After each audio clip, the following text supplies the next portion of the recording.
It's a mystery that has haunted a community for decades. Something strange is seen plunging into the water of Shag Harbor, Nova Scotia on the evening of October 4th, 1967. Cases like Shag Harbor are definitely something unconventional. They're not easily explained or explained away. Something was there in the sky and it was lit up and the lights was on and it came down. There are dozens of eyewitnesses, but few explanations.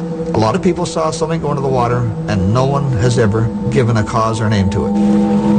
Local fishermen, the Coast Guard, and Navy divers search, but are unable to find any evidence of a crash. We couldn't believe that there was nothing. There was no debris, there was not so much as a tin can. It was something that had never happened before. They didn't know what to think. The town is left in a state of uncertainty, and with no official explanation from the Canadian authorities, rumors of a government cover-up begin to emerge. I guess there was a considerable amount of secrecy about the whole mission because they didn't reveal anything to us. I think everybody that night had a feeling that they were keeping something from us, but we didn't know what it was. But an investigation 25 years later produces declassified government documents and some startling revelations. What bothers me about it is that we're being treated like children and we're not supposed to know this. It's one of those cases that defines UFO reality. In the next hour, eyewitnesses, UFO researchers, and recently uncovered government documents will shed new light on the most comprehensive and mysterious UFO case in Canada's history.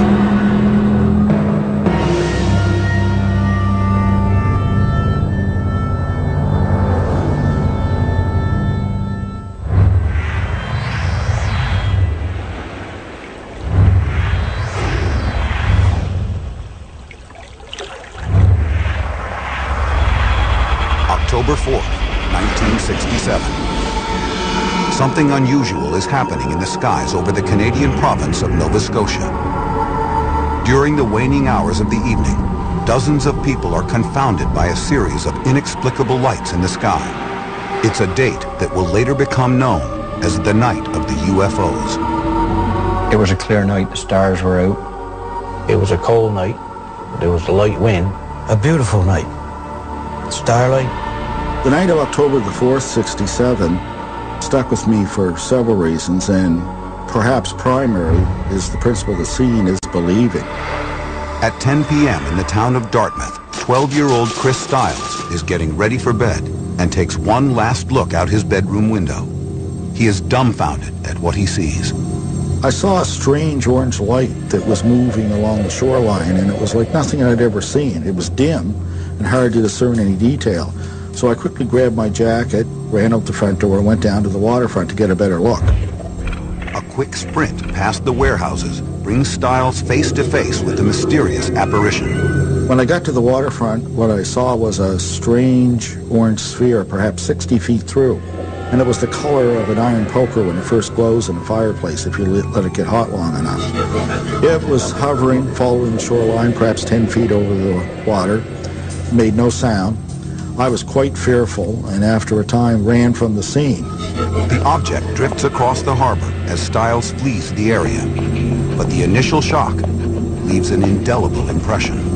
I knew in my life, at 12 for the first time, what real fear was. Stiles' encounter with the UFO is only the prelude to a flurry of sightings that explode throughout Nova Scotia that night. 1 hour later, the small fishing village of Shag Harbor on the southern tip of the peninsula begins to erupt with similar sightings. 18-year-old fisherman Laurie Wickens is driving home with 3 friends when something odd in the sky catches his attention. We was on our way to Woods Harbor, and through Shag Harbor, just past the post office, we happened to look out through the window and we see a light, then there was 2 on, then 3 on, then there was 4 on. It seemed to be flying along like just level. A yellowish orangish color, I guess the color of the lights was. Racing west along Highway 3, Wickens attempts to keep the strange lights in view. But the noiseless objects begin descending at a 45-degree angle and drop below the tree line. Seemed to be going along with us, and then when we got to the bottom of the hill, we lost sight of it.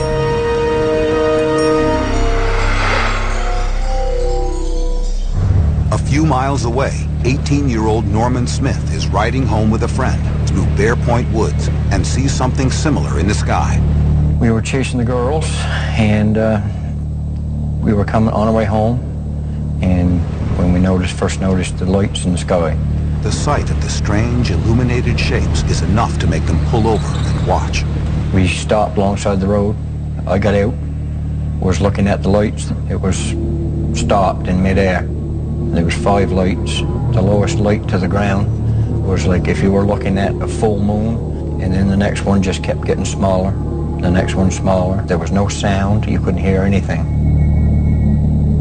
Smith gazes at the lights for a few moments as curiosity grows into unsettling concern. I know I was frightened because I didn't know what it was. Never seen lights like that before in my life.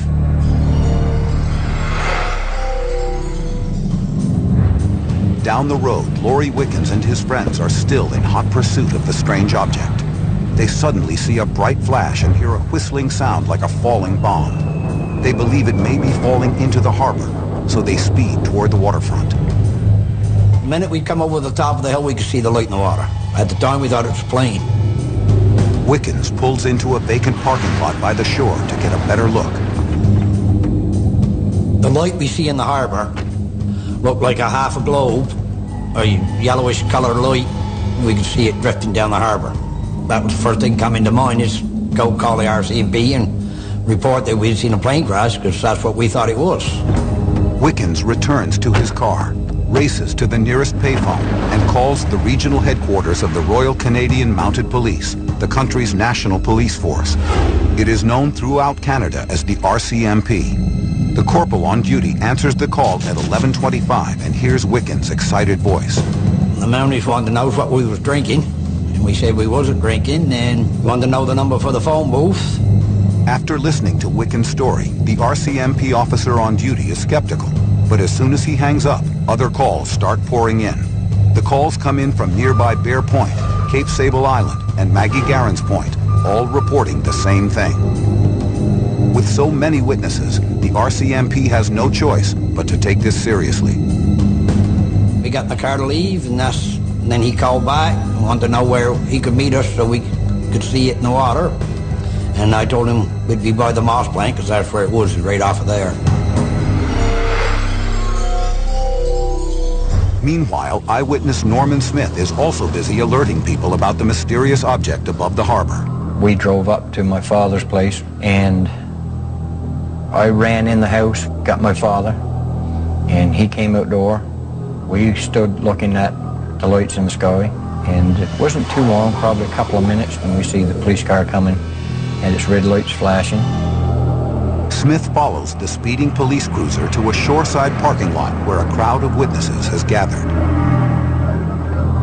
When we got there was, I think, 16 people, including the police officers. And they were local people. They all seen the lights come down to the ground, and they watched it land in the water. Civilians and the RCMP officers on the scene observed the dull yellow-orange light drifting 300 yards from shore. It was totally dark. All you could see was the lights, and it was on the water. We watched the light for probably 10 minutes as it was drifting down the harbor. We walked to the top of the hill, and then the light just went out. It just disappeared. Everyone is convinced that they have just witnessed a plane crash. At 11:38 p.m., one of the officers puts a call through to the Rescue Coordination Center in Halifax, the branch of the Canadian military that organizes search and rescue operations. The Coast Guard cutter in nearby Clark's Harbor is also contacted. Lighthouse keepers in the surrounding areas are put on alert.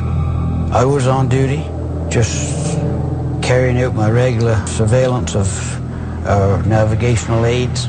Somewhere around midnight, when I first got a call that they were searching for something that had crashed in the harbor. Meanwhile, the RCMP officers improvise their own rescue operation. They begin contacting local fishermen to commandeer boats to go out to the impact site. As word gets out, local residents spring into action. Someone came to our door, and my husband jumped up and went to the door to see who was there. And it was the policeman. And he said that something had come down in the harbor, and that they thought it was a plane. And they knew that his boat was at the wharf, and he could get there in a hurry. I was on my way home from babysitting, where I was picked up by a local resident there. He had some urgency in his voice when he said, you've got to go with me, because we've got to go search for possible survivors of a plane crash or something of that nature. We really didn't know what we were heading out for. All we could do was try to get there as fast as we could, and we were rushing. We went down to the wharf, untied the lines, and got the boats clear, and we left there as fast as we could to get to the area. It's now slightly before midnight. 2 fishing boats with several volunteers motor out towards open water at full throttle. Crisscrossing patterns of searchlight beams paint the dark, still waters of the harbor as the search begins. And what we were doing was looking for something on the water. Debris is what we were thinking. The mood on the boats is tense as the would-be rescuers brace themselves for a grisly scene of floating body parts and plane wreckage. What they actually encounter is even more bizarre. We came into this foam on the water. It was like orange foam that was on the water, like bubbly foam. Quite a long streak of it. It was just more or less floating on the water. And what it was, I don't know. The fishermen realize that the mysterious foam is connected to whatever crashed into the harbor. Norman Smith attempts to get a sample of the peculiar substance. We circled the boat around. We came back into the foam. When we came back into it, I took a small dip net and dipped the dip net down into the water, right into the foam. When I pulled the dip net up out of the foam, there was nothing. You couldn't see nothing, totally nothing on the dip net. I've been fishing all my life, and I never ever seen anything like that. I've been up rivers and on lakes and out on the ocean, and never ever see foam like that on the water. The strange foam soon melts back into the dark water. But even more puzzling than the foam is the lack of any debris at the site.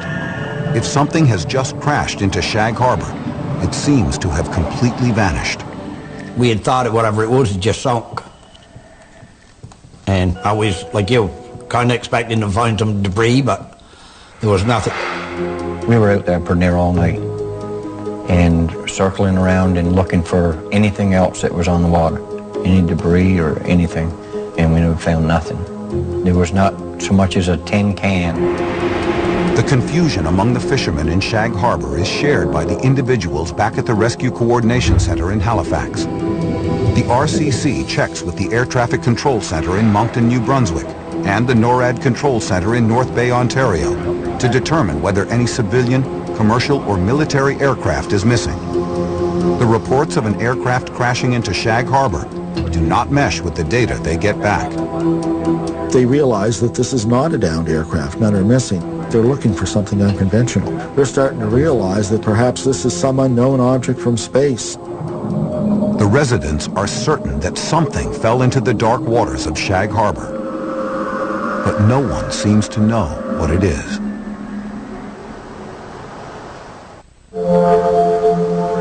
Shag Harbor is a small, unassuming fishing village on the southwestern tip of Nova Scotia.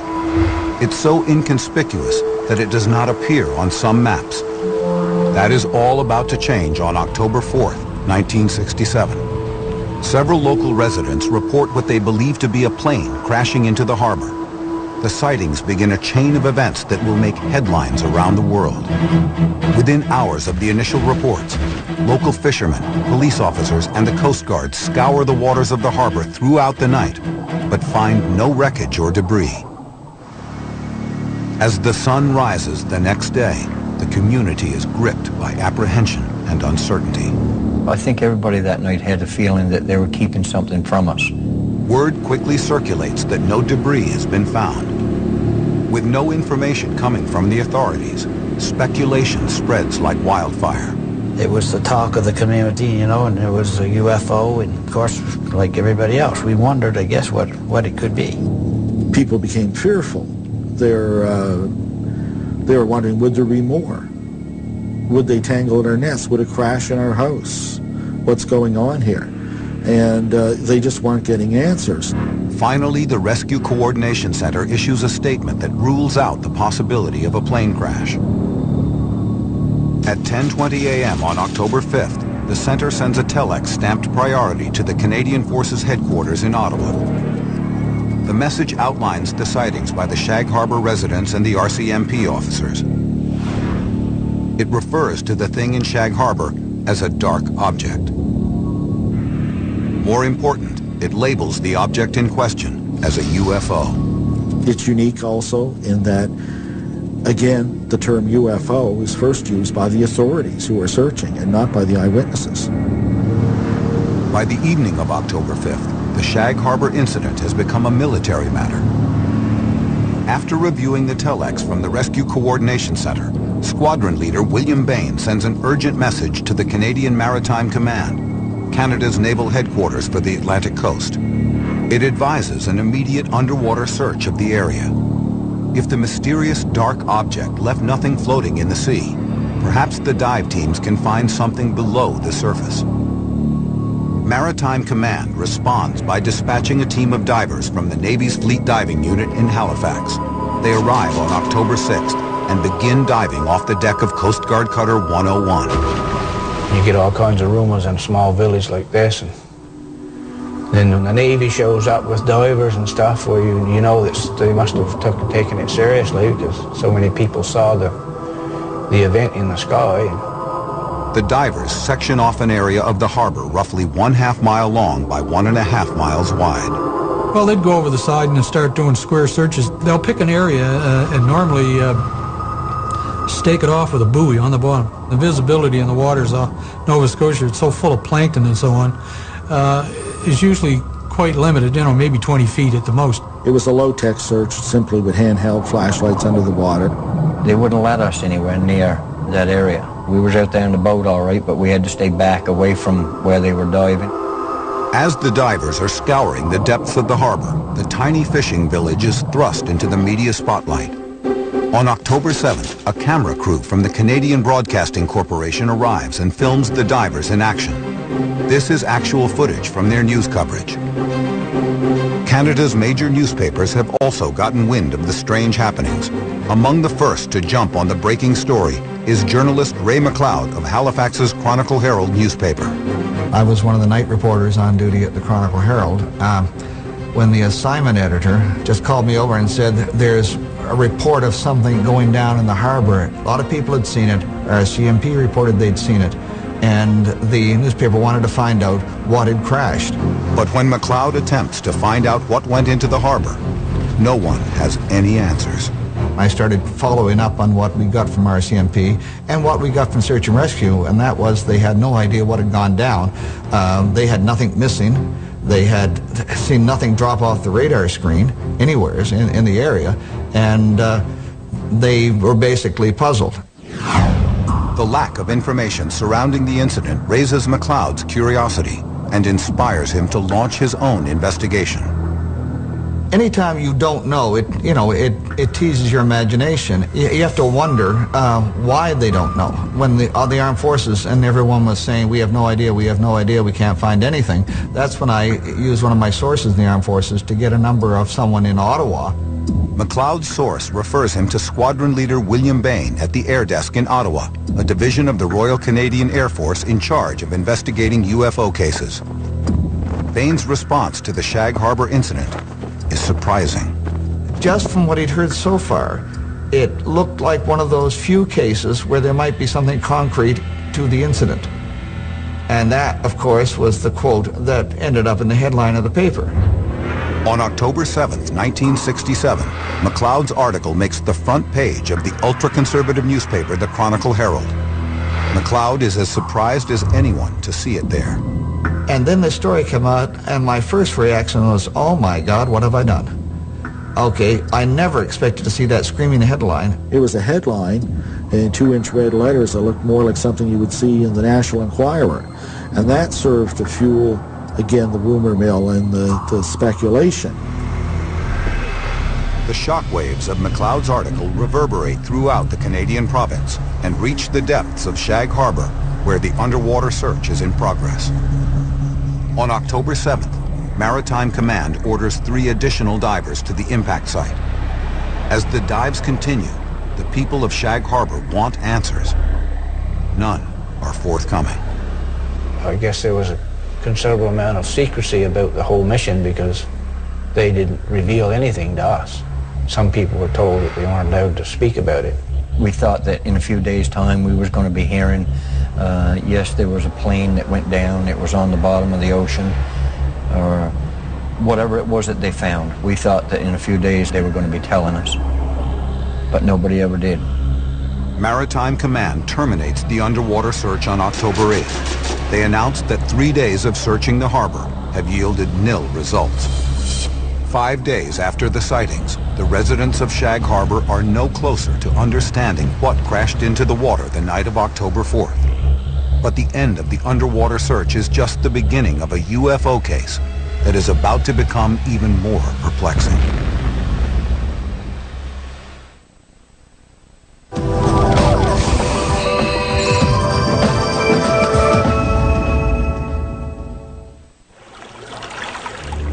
October 1967. After dozens of witnesses see something plunge into Shag Harbor on the southern tip of Nova Scotia, local fishermen comb the waters looking for clues, and Navy divers search beneath the surface. But the Canadian Navy abruptly cancels the search with no explanation, leaving the people of Shag Harbor to wonder and worry. In a lot of our minds, it was a cover-up for something, but for them to spend that much time and effort and then give no explanation, it's like they were here today and gone tomorrow type of thing. With no one providing any answers, the rumor mill begins to churn. There was even a rumor at the time that they had found something. We thought that there was times that they were bringing things up off of the bottom of the ocean. The guy that had the divers in the area, he did admit that they did bring something up. Wrapped underwater, it was wrapped underwater. But I guess that was kept for secret. Speculation was rampant, but speculation is always rampant when you don't give someone an explanation. During the 1960s, speculation about UFOs and other unexplained events often turns to the Cold War. The nuclear standoff between the United States and the Soviet Union is at its height. The two superpowers are constantly seeking to trump each other by harnessing the latest military technology. Top-secret exercises are common in the North Atlantic. The heated atmosphere produces anxieties that intensify concerns about the incident. It was always in people's minds, and of course, you know, this is just a few years after the Cuban Missile Crisis and other things, so, you know, this added fuel to the fire. And then, of course, people start coming up with theories. Maybe it was a secret American device of some sort, a plane, a satellite that went into the water. Or was it a Russian object? Night reporter Ray McLeod helps break the news about Shag Harbor by writing a front-page article in Halifax's Chronicle Herald newspaper. As McLeod prepares to follow up on the story, he receives some startling and discouraging news. There was a note on my typewriter to see the managing editor. And I was told, don't follow up this story. We think this story should be handled by someone on Dayside because a lot of the contacts are easier to get in the day and we want to follow this up thoroughly. So we've given the story to David Bentley. You're off the story. McLeod asserts that Bentley confers with scientists and academics to downplay the UFO angle. He pursued talking to people who basically poo-pooed the story and told everybody there's nothing to it, it was all right. Among Bentley's chief sources is one of Canada's most outspoken UFO debunkers, an astronomer named Father Burke Gaffney. The late Father Michael Burke Gaffney was a Jesuit priest. He was an astronomer. He was a UFO skeptic. He took a very dim view of what the UFO phenomena possibly could be. And in statements to the press, he would downplay that interest. In a public lecture a few weeks after the Shag Harbor sightings, Burke Gaffney tries to alleviate any lingering concerns about what happened that night by arguing that 94% of all UFO sightings can be explained by meteorites, simple mirages, and other natural phenomena. With UFO skeptics having their say, McLeod begins to wonder what happened to Squadron Leader William Bain, the source at the Canadian military, quoted as saying that there might be something concrete to the Shag Harbor incident. I asked Bentley why he wasn't following up on Squadron Leader Bain. And Bentley told me that he was told the man didn't exist and there was no such office in Ottawa, and to leave that angle in the story alone. Is the Chronicle Herald bowing to pressure from the Canadian government? McLeod ultimately realizes that the side of the story he began to pursue would never make it into the newspapers. I feel badly in some ways that I couldn't have used my talent and my contacts and my belief that the people have a right to know to keep plugging away until we found out what was going on. A journalist feels empty when they have to do that, but then again, sometimes you have to do that. Soon, news of Canada's Shag Harbor sightings travels across the border and reaches renowned physicist Dr. Edward Condon and his team at the University of Colorado. Condon and his committee are working under a $500,000 contract from the United States Air Force and putting together an independent scientific assessment of unexplained UFO phenomena. The Condon report was striving to gather a certain amount of case studies in other countries around the world internationally to see whether the United States Air Force should continue investigating reports of unidentified flying objects. And the Shag Harbor incident came to their attention. They have deep resources and a distinguished staff, but according to eyewitness Chris Stiles, Condon and his committee do not dedicate much time or effort to the puzzling Shag Harbor case. The case was turned over to an electrical engineer called Norman Levine. He made a few calls to RCMP headquarters in Ottawa and to Maritime Command, but was assured by them that they had done a complete and thorough search. It's unfortunate that he didn't pursue that path, because God knows what he would have found. Canada's Shag Harbor incident is one of 59 major UFO cases around the world that Condon's team selects to include in their study.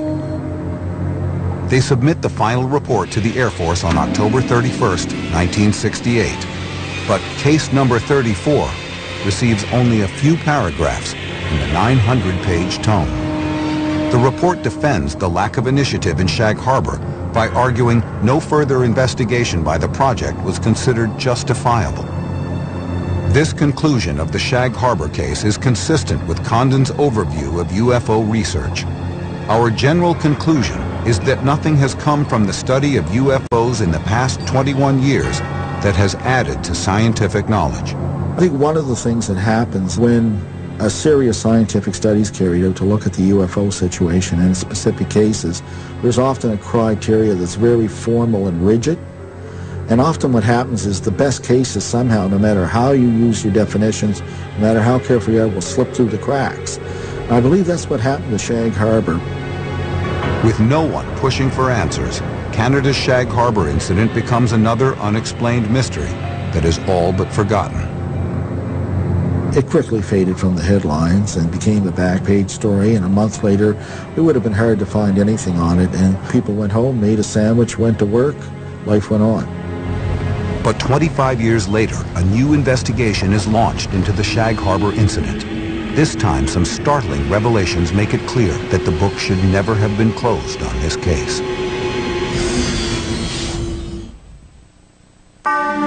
In October of 1967, over a dozen witnesses see a UFO plunge into Shag Harbor, Canada. 25 years later, unanswered questions remain. That's where it all took place, right out there.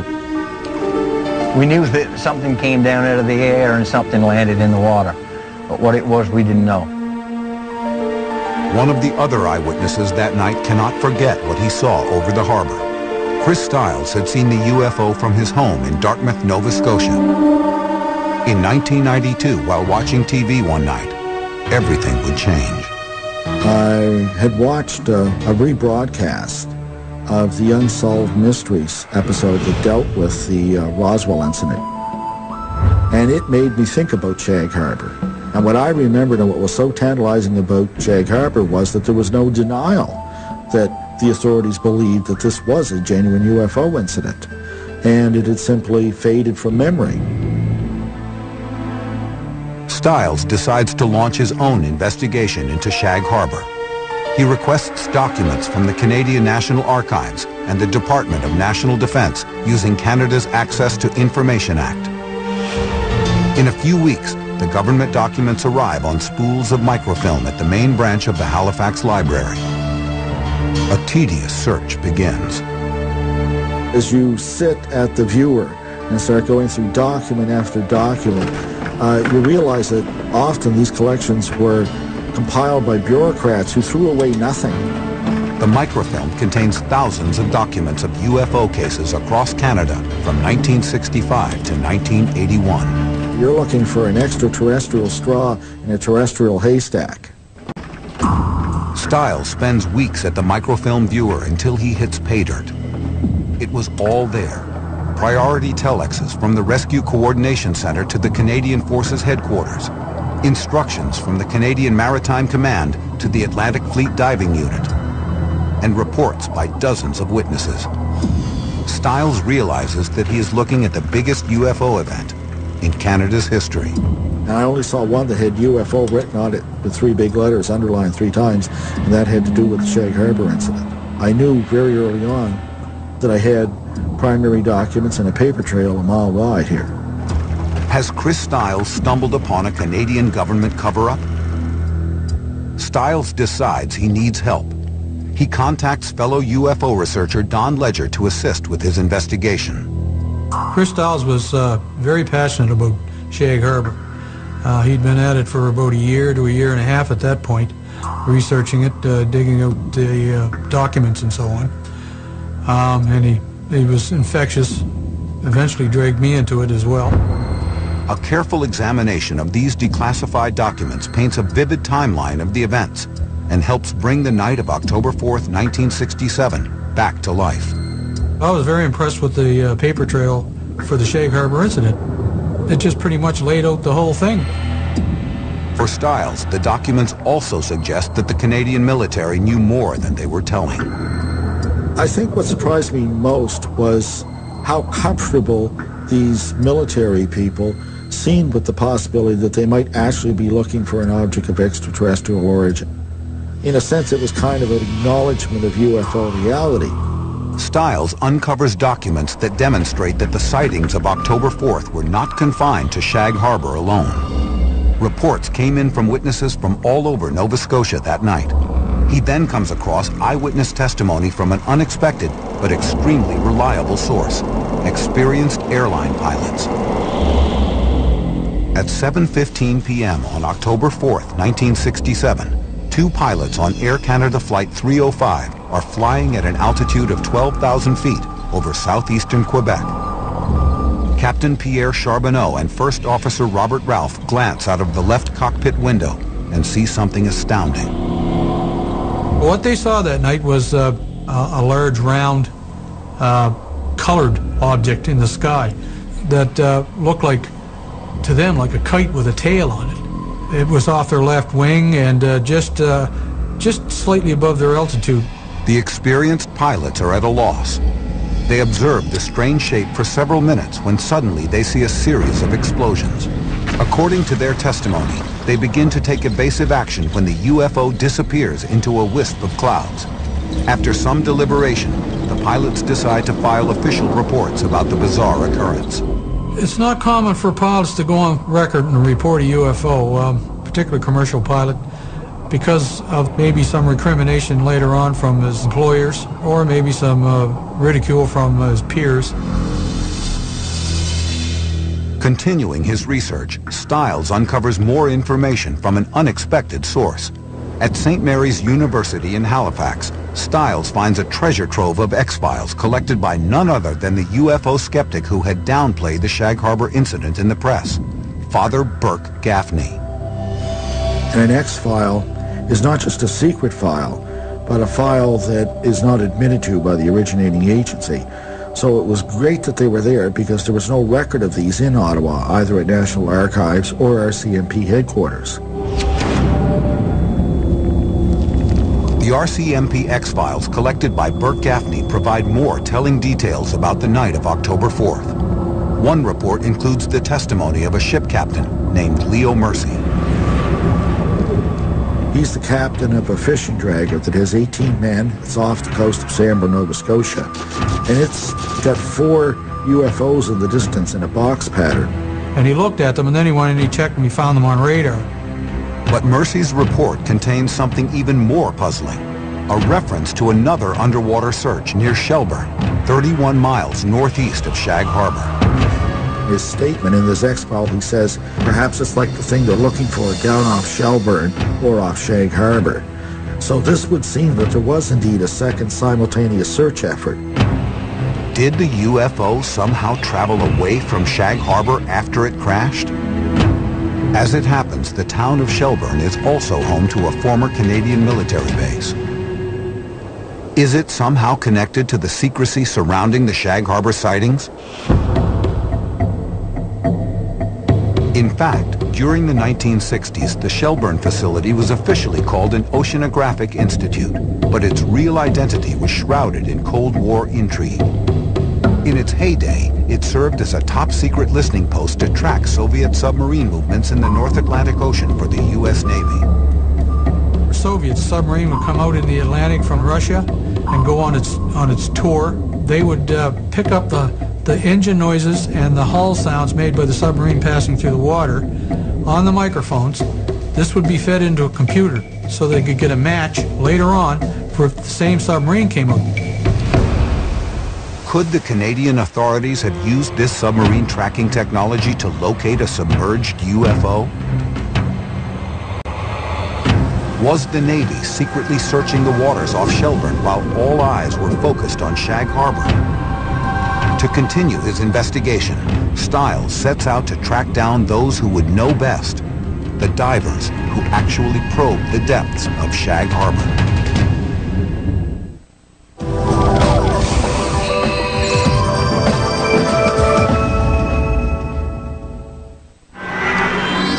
On October 4th, 1967, Chris Stiles was one of many witnesses who saw something strange in the skies over Nova Scotia. Now he is on the hunt to try to find out what it was. He has uncovered declassified government documents indicating that the Canadian military was involved in an intense search for a UFO that apparently crashed into Shag Harbor. The Canadian authorities assert that nothing was found. But Stiles begins to suspect that the divers may hold the key to the mystery. A number were unwilling to talk, but a few were. And they told a very interesting tale that went well beyond what was in the press clippings. April 9th, 1993. One of the divers agrees to an interview with Stiles, but demands that his identity be kept anonymous.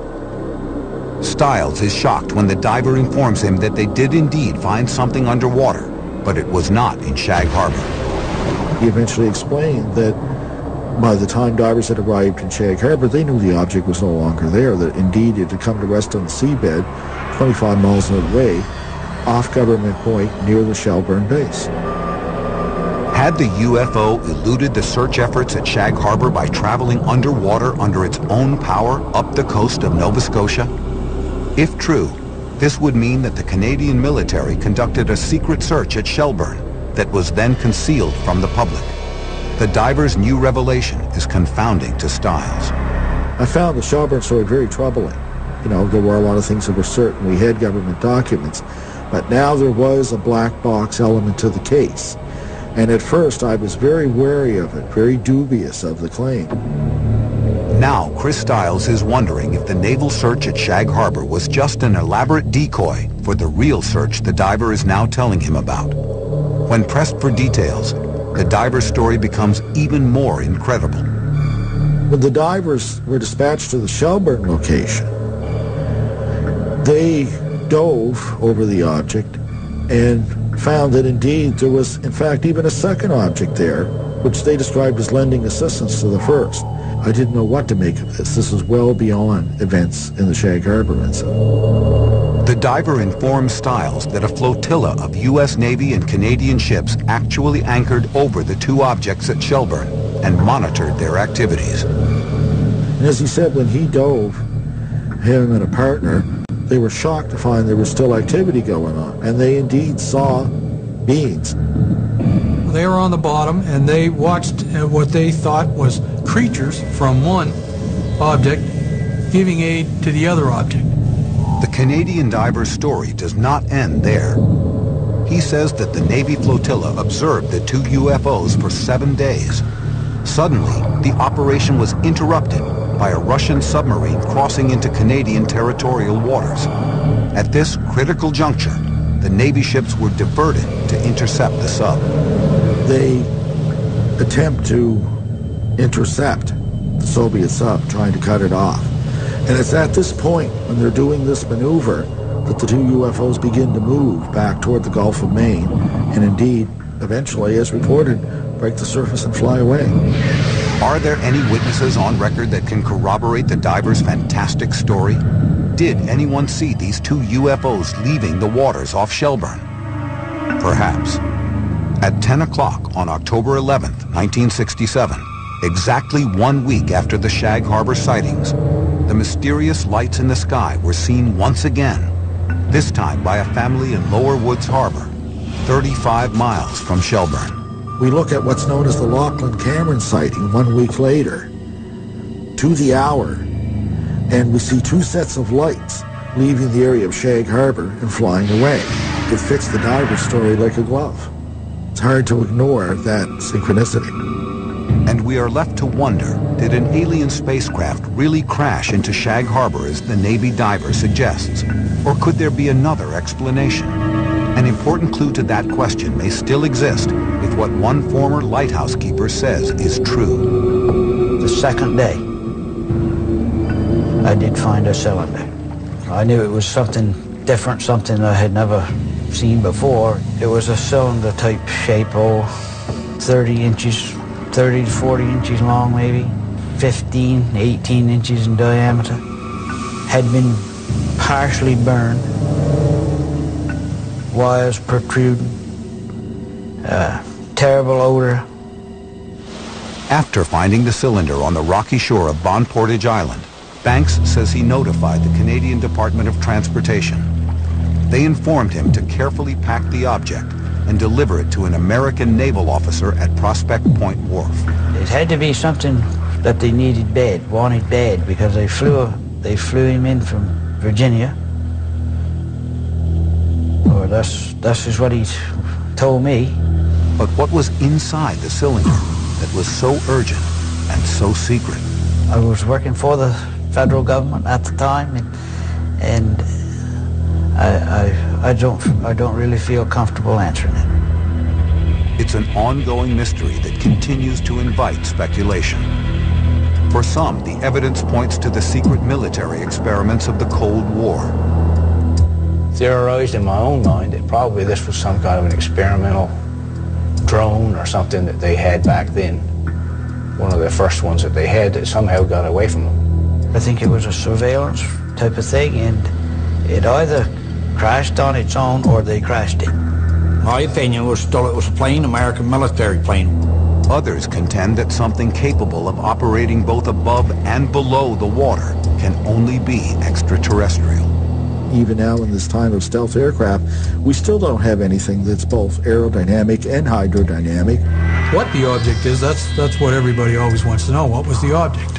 Whatever went into the harbor that night was intelligently controlled, and it was of extraterrestrial nature. It is unclear when, if ever, the complete set of military records will be released. If they are, will they shed light on this strange incident and maybe even settle once and for all what happened in Shag Harbor on October 4th, 1967?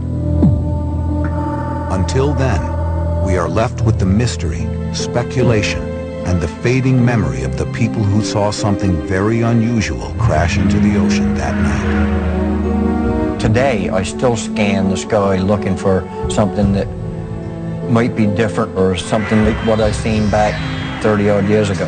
Only thing that I would like to know is what it was.